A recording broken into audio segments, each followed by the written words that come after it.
Steam reviews are meant to inform users about the quality of games using feedback and information from the community itself, from other gamers. But recently, Steam reviews have gotten somewhat less useful, with users flooding them with negative reviews, usually in protest at something that they just don't like. And now Valve has come up with a plan to clamp down on so-called review bombing without taking away the consumer. It's before 11, that's my excuse. It's funny when you f*** up, because I do it so often. At least it's alright that I do it now, because since you do it as well, sometimes. Right.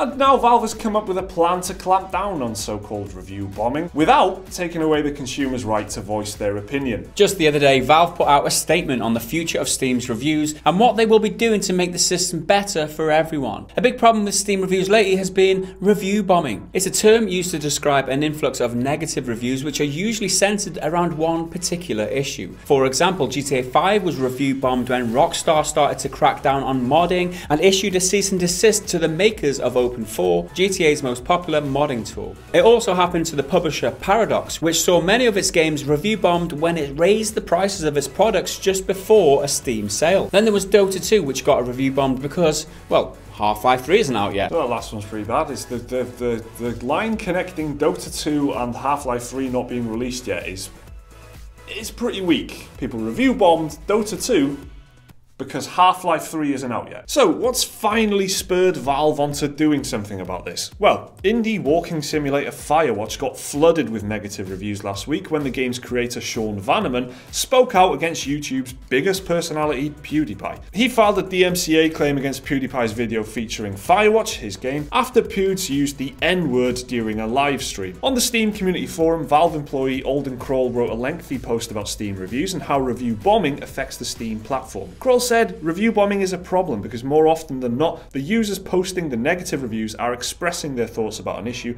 which is outside of the game. He gives the example of users disagreeing with something a developer said online, or they don't approve of the developer's political convictions. Valve believes that review bombing for issues like these aren't relevant to the game itself, and it might put people off buying a game because it's had an impact on the overall review score. So they're saying the overall review score might be inaccurate or unrepresentative of the game itself. But at the same time, Valve doesn't want to censor people or their opinions either. It doesn't like doing anything at all, apparently. So what is Valve's solution to this problem? Well, they added a chart. It's a pretty chart. It's very, very functional. Gareth likes it. It's a good chart.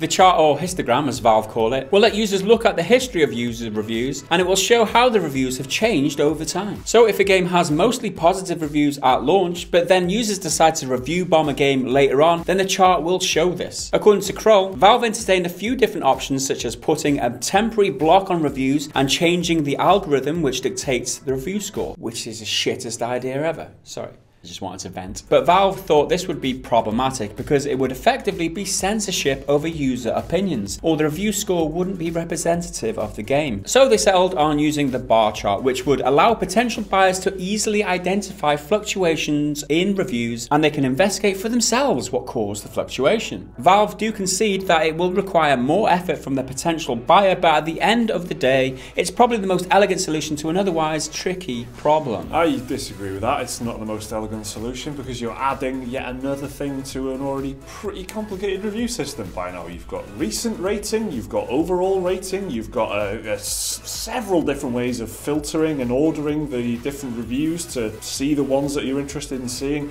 And then on top of that, you've got a chart now that you can look at and go through the history of all that stuff to see what's changed over time. I like the idea because, I mean, I'm very informed when I part with my money. I like to know all the information at my disposal, and adding this extra bit of information, which is what it is, on top of all the other loads of information, it can be useful, provided that you interpret it in the correct way, of course. The problem with this might be that there might be a legitimate reason for these review bombings, that the game itself has gone worse or something's bad about the game, but that doesn't show in the graph, see, and that's where, you know, you have to do a little bit more research on top of the graph. So that's what the problem is. Yeah, I think for me it's fundamentally just classic Valve. It's Valve coming up with a solution that isn't really a solution and expecting the gamer to do all the heavy lifting, and they're not having to do anything. They've just given you another tool to work with, and it's all on you. You've got to do the investigating yourselves. I don't think the developers are happy with this, and from what I've read anyway so far, nobody seems to be like, yes, finally this fixes the problem. What it does is it just kind of shows that a review bomb has happened, and that's it. Basically, it just kind of makes it clear. Having said that, they are in a bit of a tricky situation because they're the biggest kind of PC platform holder. They've got millions and millions of users, and they've got a huge responsibility, and they're trapped between when mobs of gamers kind of do something, and then that is against the developer. The developer doesn't like that, so then there's these two parties that the Steam has to kind of keep happy. It's really difficult for them to come up with that. Obviously, developers don't like it because they've got to watch everything that they say these days, out of fear of being review bombed, which I don't know whether it's a good or bad thing. I mean, I strongly agree with users having the avenue of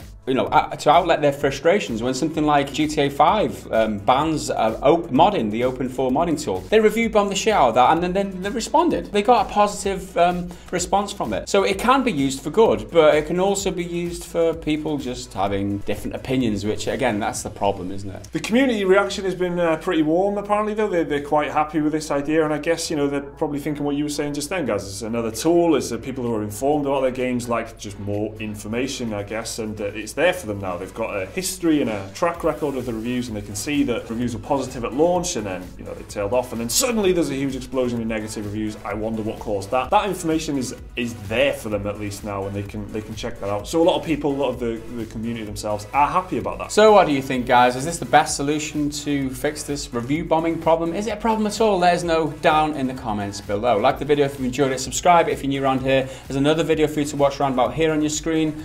Support us on Patreon if you're awesome, and we'll see you again in the next video. Until then, bye for now.